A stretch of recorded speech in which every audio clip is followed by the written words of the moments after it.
and welcome back to the Wealth Whisperer. We're in the second of a series of conversations about number crunching.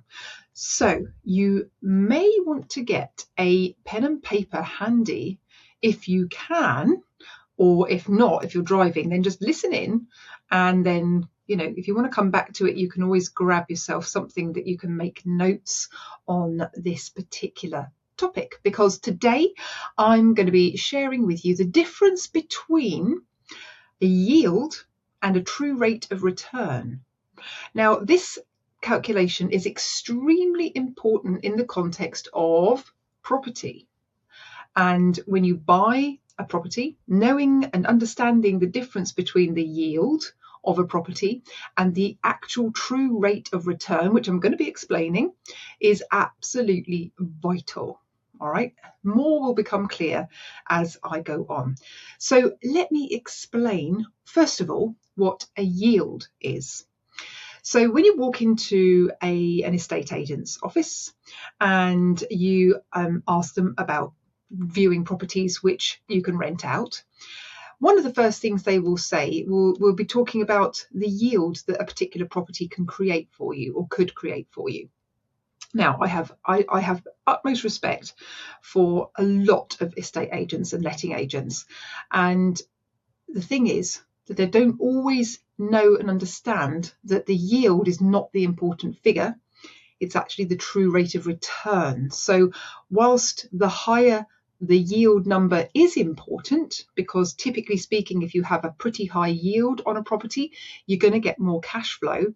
What ultimately is most important for the person actually buying the property is how much money they're leaving in versus how much cash flow they're making on that money that they've left in the property. It's not as simple as just having a yield calculation. So utmost respect to those estate agents who do know what a yield is. But for your purposes, if you're looking at buying a property, then true rate of return is where it's at for you. Okay? So first of all, the yield is the calculation of the total gross income, rental income from that property, divided by the value of the property. And then you multiply that by 100 to get your percentage figure. So let's go through an example. This is time when you need to get your pen and paper out. So we're just going to go through an example to bring it to life for you. Okay, so let's say you walk into an estate agency and they give you a set of details, and it's a property worth 150,000, and they say to you that you are likely to achieve £900 a month in rent from that property. So what you're going to do is you're going to multiply the £900 by 12, and that would equate to 10,800 in gross rent every year. Now, if the property is worth 150,000, and this is a really simple example, okay, I'm not going to go into, well, what if you negotiated it down and, etc., or added value to it? Nothing like that. This is just purely really simple stuff today, just to give you the principle of the matter. So what we're going to do is we're going to divide that annual figure by the property value. So we're going to have £10,800 divided by £150,000, which equals 0.072, by the way. Then you multiply that number, 0.072, you multiply that by 100, and your end figure is 7.2. Now that is the percentage yield that property will achieve. So if your agent says, okay, it's a 7% yield, they're absolutely bang on, right on the money. It's a 7% yield. That doesn't sound too bad, because 7% is not too shabby, actually. You go into London and there are places where you're going to get 2 or 3% yield versus places in, north of the country, perhaps so up in Huddersfield or Scotland, or maybe over towards Wales, where sometimes you're going to get yields of closer to 8 or 9%. There are certain pockets of the country where you're going to achieve a much better yield. So 7% is actually not too bad. So this figure on its own may look quite good. However, what's really important is comparing it to the true rate of return, because let's face it, not many people can walk into an office, an estate agency, or go and do some viewings and put down £150,000 on the table to buy a property. Usually you're going to have to raise a mortgage, and for a lot of people that mortgage is going to be quite a high percentage of the property's value. So for this example, we're going to go with 75% loan to value. We're talking about putting in a 25% deposit and raising a 75% loan to value mortgage, which is the mortgage against the value of the property. Okay, so here we go. We're going to calculate the numbers now for the true rate of return. So listen in closely, get your pen and paper ready, or whatever gadget you use to capture notes. I'm old school, that's why I say pen and paper. So here we go. It's going to give you a much truer picture of the income you're actually going to receive and the rate of return based on the money that you're putting in the deal. Okay, so it's a slightly more complicated structure of working out, but here we go. Let's take the same property with the same figures. I'm going to keep the numbers very straightforward just to illustrate the point, right? So purchase price is 150,000. Okay, the deposit of 25% of that is 37,500. So we're going to write that figure down, and we're going to say just roughly that the costs to purchase that property are going to be £5,000, right? So the total money in that you're putting into this deal is £42,500. Okay, that's figure number one that you need. Now we're going to take the annual rent, which was 900 times 12, which is 10,800. Okay, and we're going to work out what the mortgage cost is going to be. So you're going to take out a mortgage of 75% of the value of that property, which is £112,500, and you're going to multiply it by the interest rate. And we're going to just say that the interest rate, for argument's sake, is at the moment 4.5%. Okay, that's the interest rate you're going to be paying on that £112,500. So in a year, your mortgage interest is going to cost you £5,062, right? So that calculation comes from multiplying 112,500 by 0.045%. Okay, then we're going to go to the annual management fee. So if somebody's going to be managing this property for you, we're going to just take a really basic figure of 10% of the rent. So your annual rent being 10,800, 10% of that is 1,080, right? Again, very, very simple. We're also going to say that your operating costs and expenses on the property are also 10% of the gross rent, meaning another 1,080. So you've now got 5,062. You've got 1,080 for the management fee and 1,080 for the expenses. And you're going to take those figures off the annual rent. So you've got 10,800 minus £5,062 minus 1,080 minus 1,080 equals £3,578, which is your annual cash flow. So it's around about £300 a month cash flow.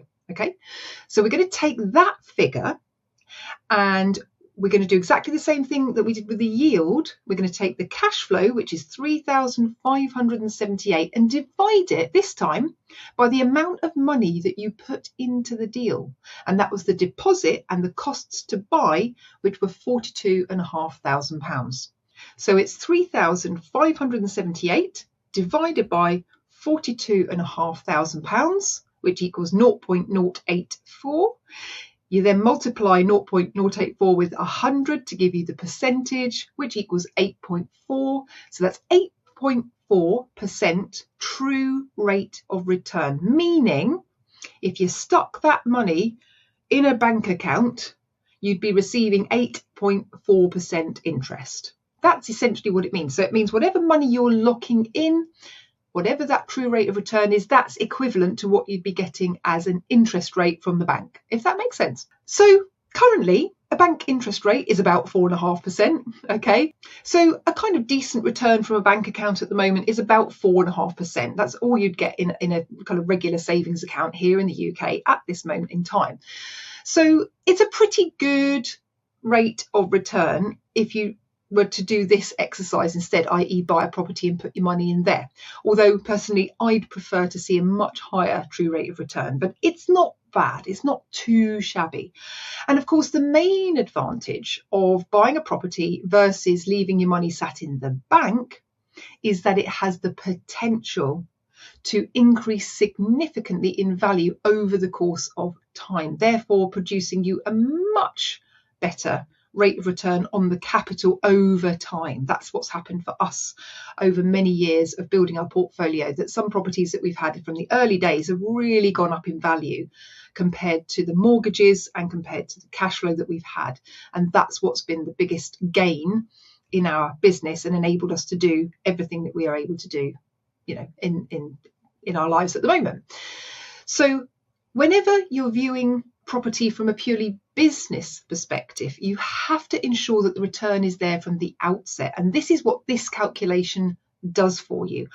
Otherwise, you fall into the category of relying on the market to increase rather than making the deal work for you from the outset, regardless of the market. So a lot of people have relied on yield calculations in the past, in a traditional sense.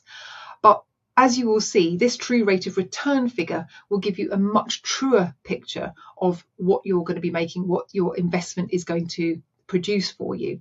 So hopefully you can see that it's a much more business-like way of approaching a property deal. And it also gives you scope to anticipate fluctuations, both in rents, in interest rates, operating costs, etc. If you have a decent level of cash flow and therefore true rate of return, it doesn't matter what happens to the market, even if those things come along and impact you in some way. So even when we were buying properties back in the credit crunch era of 2000, just at the end of 2007, beginning of 2008, and then when the credit crunch hit, the equity was wiped out pretty much of some of those deals, didn't matter a jot because the cash flow we were making and the true rate of return we were making was very good. And so we were able to ride the wave of the equity being wiped out, and we were able to wait for the market to come back up. And obviously, slowly but surely, that did happen. So not only did we have excellent cash flow, we also then were able to take advantage of a good rise in property values after that era. But it just goes to show how vitally important this type of calculation is. So I hope that's helped.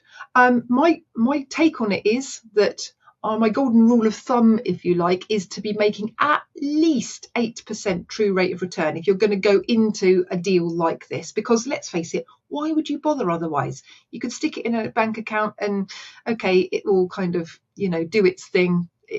As I've spoken before, it will actually, if it's not keeping up with inflation, of course, it's going to kind of go backwards. So it's not too bad. But with the effort that you're going to be putting in to putting a deal like this together, you want some recompense. So at least 8 to 10% true rate of return is what I'd be aiming for if I were you. And of course, the clients that I work with and me, myself, the deals that we do these days, we prefer to get a much more significant true rate of return than that. So if that's something you'd like to learn more about, or you'd like to understand more how this mechanism works in terms of how you can tweak it to improve it, then please feel free to be in touch. At the end of the day, it's down to you. The more you can learn, the more you can have the ability to tweak this type of strategy to get an even better true rate of return, the more secure any investments that you're going to be making will be. So much better to safeguard yourself from the outset. If you want to learn how to do that, you know where to find me. It's the-freedom-club.com. I'll see you next time.